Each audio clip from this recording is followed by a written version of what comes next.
কয়েকদিন তো মেঘলা বৃষ্টির কারণে রোদ্দুরের দেখা পাওয়া যায়নি। তো আজকে হলো শনিবার, তো আজকে দেখলাম সকালবেলা ঘুম থেকে উঠে বেশ সুন্দর রোদ্দুর উঠেছে। তো সেই জন্য একেবারে সোজা ছাদে চলে এসেছি, গাছগুলো দেখছিলাম। ছাদে উঠে দেখলাম চারিদিকে সবাই জামা কাপড় মেলে দিয়েছে, বেশ ভালো লাগছে। তবে আমারও মেলতে হবে, তো আমি একটু পরে মেলবো ফ্রেশ হয়ে চা খাওয়ার পরে। তো হ্যালো এভরিওয়ান, গুড মর্নিং। কেমন আছো তোমরা সবাই? আশা করছি সবাই অনেক ভালো আছো, সুস্থ আছো। যে যেখান থেকেই আমার ভিডিওটা দেখছো, সবাইকে অনেক অনেক ভালোবাসা ও অভিনন্দন। তো আজকে হলো শনিবার, আর সকাল থেকেই ভিডিওটা শুরু করছি। কয়েকদিন তো বৃষ্টি হচ্ছে, একদম রোদ্দুর ওঠেনি। তো আজকে দেখলাম সকালবেলা বেশ সুন্দর রোদ্দুর উঠেছে। তো ছাদের থেকে একটু ঘুরে আসলাম, এসে ফ্রেশ হয়ে একদম চা বসিয়ে দিয়েছি। চা না খেলে তো আমার আবার কোনো কাজে মন বসবে না, সেই জন্য দুজনের জন্য চা করে নিয়েছি। বর তো এখন চা খেয়েই বেরিয়ে যাবে ওর কাজে। এইদিকে পেছনে যে জল জমেছিল অনেকটা, দেখলাম সকালে উঠে একদম জল শুকিয়ে গেছে। ঘরের অবস্থা খুবই খারাপ। চা খেয়ে আর একটু সময় নষ্ট করিনি। ভাবলাম যে আজকের ঘরটাকে পুরো ডিপ ক্লিন করব, সমস্ত ঝেড়ে মুছে পরিষ্কার করব। কয়েকদিন তো বৃষ্টির কারণে ঘরে ভালোভাবে সেইভাবে হাত দেওয়া হচ্ছে না, ওপর ওপর আর কি ঝাড় দেওয়া হচ্ছে, গোছানো হচ্ছে। একভাবে কয়েকদিন বৃষ্টির জন্য কোনো কাজে মন বসছে না, ভালো লাগছে না।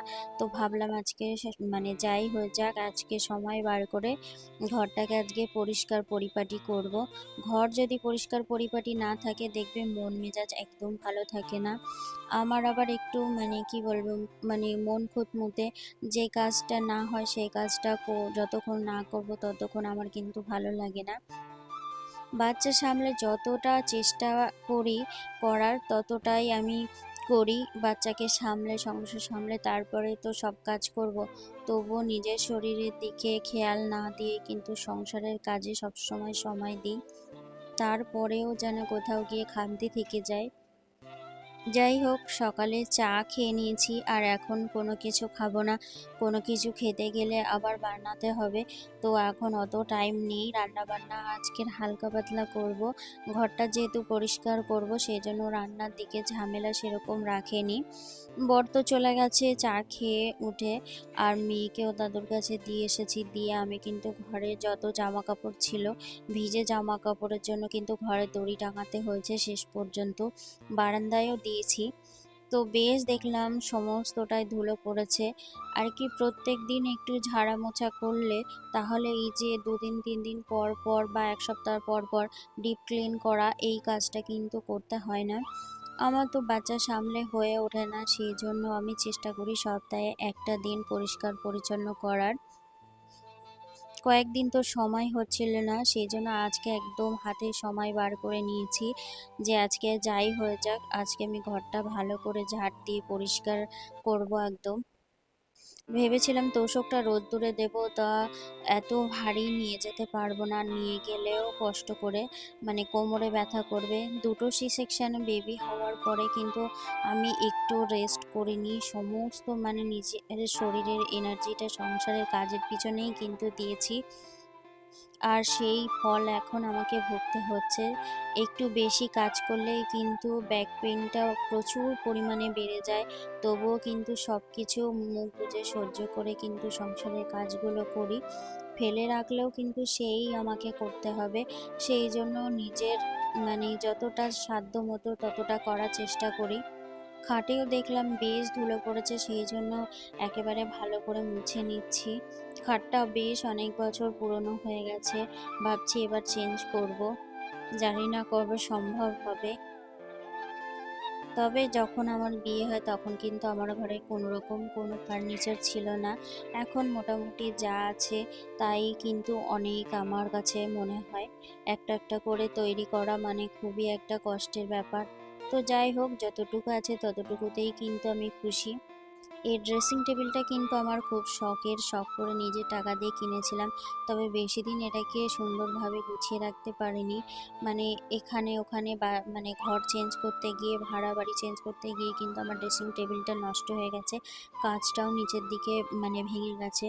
যদি আবার কখনো সম্ভব হয় নিজে ইনকাম করতে পারি, তখন কিন্তু আমার একটা কাঠের ড্রেসিং টেবিল কেনার ভীষণ শখ।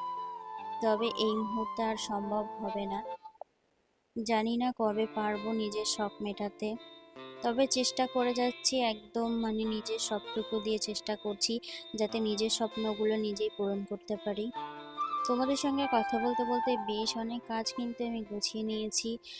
খাটটা ভালো করে ঝেড়ে তোশকটাকে বিছিয়ে দিয়ে যে অয়েল পেপারটা আছে সেটা দিয়ে দিয়েছি আমি। ওটার উপরে ধুলো পড়লে ওটা কিন্তু ঝেড়ে দিলেও অসুবিধা হবে না। এখন কিন্তু আমি কোনো রকম বেড কভার পাতবো না, একেবারে সমস্ত ঘর ঝাড় দেওয়া মোছা হয়ে যাবে তারপরেই কিন্তু আমি বেড কভারটা দেবো, না হলে কিন্তু আবার ধুলো হয়ে যাবে। রান্নাবান্না তো সেরকম কিছু করব না। হাজবেন্ড সয়াবিন আর ডিম কিনে দিয়ে গেছে, বলে যে আজকে দিনটা চালিয়ে নাও, বাজার করা কিছু হয়নি। বেশ কয়েকদিন একটানা ও কাজে বেরিয়ে যাচ্ছে সকাল সকাল, সেজন্য বাজার করার টাইম পাচ্ছে না। তো আজকে শনিবার, আজকে আমাদের এখানে হাট আছে, তো ও রাতে এসে তারপরে বাজার করবে। আমি বললাম ঠিক আছে, সয়াবিন যেহেতু আমরা সবাই খেতে পছন্দ করি তাহলে তুমি ওটাই কিনে দিয়ে যাও। আর মেয়ের জন্য ডিম কিনে দিয়ে গেছে। মেয়ে তো আবার শুধু সয়াবিন দিয়ে খাবে না, সেজন্য ওর জন্য ডিম কিনে দিয়ে গেছে। আর ডিম সিদ্ধ আর সয়াবিন তরকারি করব। আমার যেটা হোক, যেটাই রান্না করি সেটা দিয়েই আমি অল্প করেই খেয়ে নিই। আমার অত কোনো রকম যে এটা খাবো না সেটা খাবো না এরকম কোনো ব্যাপার নাই। যখন যেটা হয় তখন সেটা দিয়েই চালিয়ে নিই। আসলে সংসার করতে করতে এই জিনিসটা অভ্যাসে পরিণত হয়ে গিয়েছে। এত ধুলো পড়েছে জিনিসগুলোর উপরে, না কি বলবো, আমি তো হাত পাচ্ছি না সেরকম ভাবে। আর চেয়ারে উঠতেও আমার না ভীষণ ভয় করে। একবার জানো তো এইভাবে শোকেস মুছতে গিয়ে চেয়ারের উপর উঠে আমি কিন্তু পড়ে গিয়েছিলাম। আমার কোমরে কিন্তু ভীষণ আঘাত হয়েছিল। তারপর থেকে কিন্তু আমি একদম চেয়ারে উঠে কোনো কাজ করি না, শক্ত জিনিসে ওঠার চেষ্টা করি। যতদূর হাত গিয়েছে ততদূর কিন্তু আমি পরিষ্কার করে নিয়েছি। প্রায় সপ্তাহে একটা দিন কিন্তু আমি পরিষ্কার করি, অতটা ধুলো থাকে না। তবে রেগুলার একটু পরিষ্কার করতে পারলে কিন্তু একটু ধুলোটা কম হয়। তো বেশ কিছুদিন আগে একবার করেছিলাম, সেজন্য আজকে একটু খাটনিটা কম হয়েছে। আলনা সমস্ত জামা কাপড় এলোমেলো, একটার পর একটা বার করে নিয়ে যাচ্ছে এখানকার জিনিস ওখানে। তো সেই জন্য ভাবলাম আলনার জামা কাপড়গুলো নিচে নামিয়ে গুছিয়ে নিই। তো মেয়েকে দিয়ে গেছে, ও কিন্তু আমার কাছে আসার জন্য বারবার কান্নাকাটি করছে, ওর ঘুমানোর টাইম হয়ে গিয়েছে। তো এই ঘর গোছাতে গোছাতেই কিন্তু ওকে স্নান করাবো, খাওয়াবো, ঘুম পাড়াবো, এর ফাঁকে ফাঁকে কাজগুলো করব। একটানা কিন্তু কোনো কাজই হয় না। এখন যেহেতু ও খেলছে, তো সেই জন্য ভাবলাম যে তাহলে আমি ঘরটা ঝাড় দিয়ে নিই, তারপর ওকে ঘুম পাড়াবো। হালকা একবার করে আমি কিন্তু ঝেড়ে নেওয়ার পরে সমস্ত কিছু আমি কিন্তু ঝাড় দিয়ে নিয়েছি। তারপর আরেকবার দেখলাম যে নোংরা হয়েছে, তো আরেকবার আমি ঝাড় দিয়ে নিচ্ছি। আর চাদরটাও আমি পেতে দিয়েছি, বাবুকে উপরে উঠিয়ে দিয়েছি, ও কিন্তু খেলা করছে। এবার কিন্তু আমি খাটের নিচটা ভালো করে ঝাড় দিয়ে নেব। জানো তো, যতই খাটের নিচটা আমি ঝাড় দিয়ে পরিষ্কার করি না কেন, সবসময় পাখা চলে তো, আর এত ধুলো, রাস্তার সামনেই একদম বাড়ি, সেজন্য ভীষণ ধুলো হয় খাটের নিচটা। আমি চেষ্টা করি সপ্তাহে রবিবার দিনটাই বেছে নিয়েছি, ওই দিন হাজবেন্ডের কাজ ছুটি থাকে, তো ওই দিন ও একটু মেয়েকে ধরে রাখে, সব দিকটা সামলায়, সেই জন্য আমিও চেষ্টা করি ঘরের কাজ করার। মেয়ের জন্মদিন হয়েছিল, সব ডেকোরেশন করেছিল, তো সেই সব ডেকোরেশনে জরিগুলো আর কি নিচে পড়েছিল, খাটের নিচে ঝাড় দেওয়া হয়নি। তো আজকে যেহেতু কাজে লেগেছি, তো সেজন্য আজকে সব কিছু পরিষ্কার করে নেব একেবারে। তো মুছেও নেব খাটের নিচটা। ছোট বাচ্চা থাকলে এত বেশি জামা কাপড় হয় কি বলবো। খাটের নিচে গামলার মধ্যে সব বাচ্চাদের জামা কাপড়, নিজেদের তো আছে, আবার বাচ্চাদের, দুটো গামলার মধ্যে দুজনের জামা কাপড় আছে। আজকে জানো তো কাজ করছে আর কারেন্টটাও বারবার কিন্তু ডিস্টার্ব করছে, একবার যাচ্ছে একবার আসছে, বেশ অনেকবার এরকম হচ্ছে। যেদিন একটু কাজের তাড়া থাকে সেদিনকেও কিন্তু কারেন্টের ভীষণ সমস্যা করে, জানি না কেন এরকম হয়। ঝাড় দেওয়া হয়ে গেলে ঘরটা ভালো করে মুছে নেব। জানো তো, ঘর বাড়ি ঝাড় দিয়ে পরিষ্কার করার পরে কি যে একটা শান্তি লাগে, মনে হয় যেন মানে কিছু একটা আটকে ছিল, এরকম একটা ব্যাপার। ঘর বাড়ি ভালো করে পরিষ্কার পরিপাটি করে রাখলে দেখতেও যেমন সুন্দর লাগে, নিজের মনটাও কিন্তু বেশ ভালো লাগে ঘরের জিনিসের দিকে তাকালে। ওদের দুজনকে তো ফোন দিয়েছি, একজন তো কান্নাকাটি করছে আমার কাছে আসার জন্য। তো এখন কিন্তু আমি যাব রান্না করতে, ওকে খাওয়াবো, ঘুম পাড়াবো, দেখি ঘুমায় নাকি। আর একটু ঘুম পাড়িয়েছিলাম, তবে উঠে পড়েছে, ঘুমাতে চাইছিল না। মানে ননদের ছেলে আছে তো, ও চেল্লামিল্লি করছে, তো সেই জন্য উঠে পড়েছে। তো আরেকবার দেখি, চেষ্টা করি ঘুমায় নাকি। ঘুমালে তবে আমি অনেক কাজ করতে পারবো।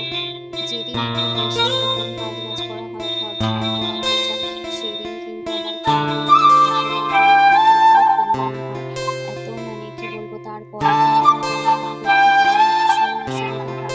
পরপর দুটো শিশির সন্তান ভীষণ একটা রিস্কের ব্যাপার, তবুও কিন্তু আমি করার কোনো কারণ দেখাতে আসি না, নিজের ইচ্ছা মতোই কাজ করে যাই, শুধু সংসার সংসার করে মাথা খারাপ হয়ে গেছে। সংসারটা যেহেতু আমার, সেই জন্য সংসারের কাজগুলো কিন্তু আমাকে নিজেই করতে হয়, মেয়েরাও বেশ কাজ করে না, সেই জন্য কোনো রকম মানে শরীর খারাপের অজুহাতে কিন্তু কোনো কিছুই থাকি না। যখন যেটা মানে করার সামর্থ্য হয় তখন কিন্তু আমি করে নেওয়ার চেষ্টা করি। তো এদিকে ঘর মুছে বসে পড়েছিলাম রান্না করতে, কিন্তু আবার আজকে জানো তো, ভাত খেতে দুপুর 4টে বেজে গেছিলো। আর স্নান করে মেয়েরাও এদিকে স্নান করেছে, ঘর সমস্ত ধোয়া মুছে, জামা কাপড় ছিল, বেড কভার ছিল, সমস্তটা কেচে গুছিয়ে কাজ বাজ করতে করতেই কিন্তু একদম বিকাল হয়ে গেছিল। সোয়াবিনটা আমি গরম জলে ভিজিয়ে রেখেছিলাম, তো সেজন্য বেশ নরম হয়েছিল। আর এখন ঠান্ডা জলে জলটাকে ভালো করে নিয়ে আলুর সঙ্গে একটু ভাজা ভাজা করে তারপর মশলা দিয়ে অল্প ঝোল রেখে রান্না করব। আজকে আদা রসুনও নেই, আদা রসুন ছাড়াই ফার্স্ট টাইম আমি রান্না করছি। খেতে কিন্তু খুব খারাপ হয়নি, রান্নাটা বেশ আমার শেষের দিকেই প্রায় হয়ে গিয়েছে। এবার অল্প একটু জল দিয়ে বসিয়ে দেবো, ব্যাস হয়ে যাবে তাহলে। আর ওদিকে তো ডিম সেদ্ধ বসিয়ে দিয়েছি মেয়ের জন্য। দুটো ডিম মেয়ে খাবে না, ওর বাবার জন্য একটা, ওর জন্য একটা। তো এদিকে আমি একটু আমার নিজের খাওয়ার জন্য পাঁপড় ভেজে নিয়েছি। তো দুপুরে এটাই আজকের জন্য। এদিকে তো আরেকজন ঘুম থেকে উঠে পড়েছে, ওকে একটু খাওয়াতে হবে, ওকে না খাওয়ালে আবার কোনো কাজ বাজ করতে দেবে না, জ্বালাতন করবে, কান্নাকাটি করবে। তো ঘুম থেকে ওঠার পরেই কিন্তু আমি চেষ্টা করি ভাত খাইয়ে দেওয়ার। আমার ভিডিওটা কোথাও যদি তোমাদের একটু ভালো লেগে থাকে তো অবশ্যই লাইক করে দিও। আমার যারা নতুন বন্ধুরা ভিডিওটা দেখছো তারা অবশ্যই কিন্তু পারলে আমার চ্যানেলটাকে সাবস্ক্রাইব করে দিও, আর কমেন্ট করতে কিন্তু কেউই ভুলো না। সারা দিনটা তো আমার এইভাবে কাজকর্মের মধ্যে দিয়েই কেটে গেছিল।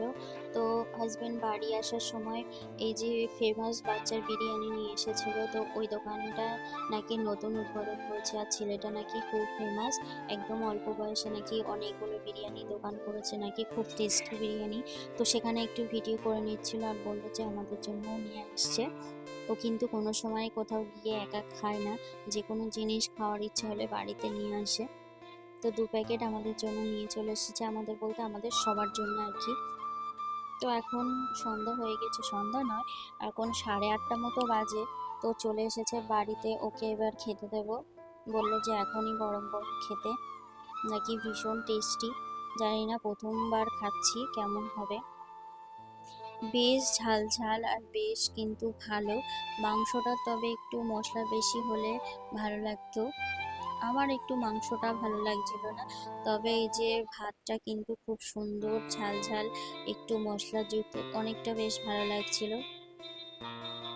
আমি তো বলবো দাদা বৌদির বিরিয়ানির থেকে আমার এই বিরিয়ানিটা বেশ ভালো লেগেছে। দাদা বৌদির বিরিয়ানি কিন্তু আমি অনেকবার খেয়েছি ওদের রেস্টুরেন্টে গিয়ে, বাড়িতেও আমি নিয়ে এসে খেয়েছি, তবে আমার এই বিরিয়ানিটা কেন জানি একটু বেশি ভালো লাগছিল।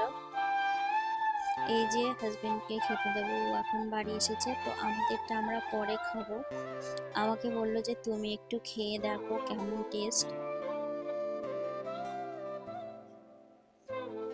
আজকের ব্লগটা আর বেশি বড় করব না। সবাইকে শুভরাত্রি, সবাই ভালো থেকো, সুস্থ থেকো। দেখা হবে পরবর্তী একটা ভিডিওর মাধ্যমে।